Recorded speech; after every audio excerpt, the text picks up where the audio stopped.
You don't cry at the things that should make you cry. You stay calm in the chaos. You handle it. And then you handle the next thing, and then the next. People call you strong. And somewhere deep inside, you're not sure if that's a compliment or a quiet tragedy. This isn't toughness. This is something the mind builds when it's had no other choice. There's a name for what happens when a person absorbs too much for too long. The nervous system, brilliant and adaptive, stops waiting to feel safe. It starts making peace with the storm. Not because the pain stopped mattering, but because surviving it required a different kind of wiring. You are not broken. You are someone whose brain learned, very early, that softness was a luxury you couldn't always afford.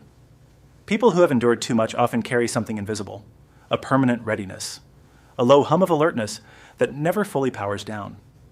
They can read a room the moment they walk in. They notice tension before it's spoken. They prepare for worst-case scenarios. Not out of pessimism, but because for them, preparation once meant protection.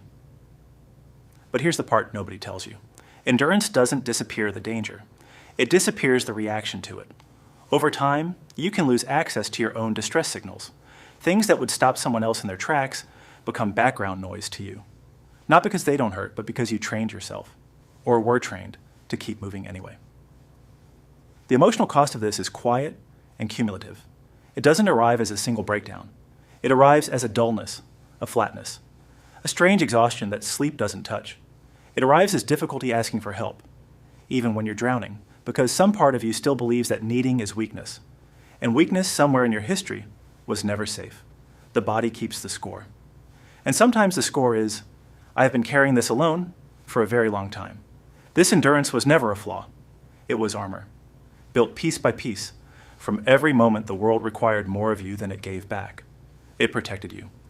It still does, in some rooms, in some seasons of life. You're not someone who can't feel. You are someone who learned to feel quietly, privately, and only when it felt safe enough. That is a deeply human response to an inhuman amount of weight. You are not too much. You're not too strong to be loved gently. You are someone whose story deserves to be held, not fixed, not solved. Just finally, honestly seen. And that is enough.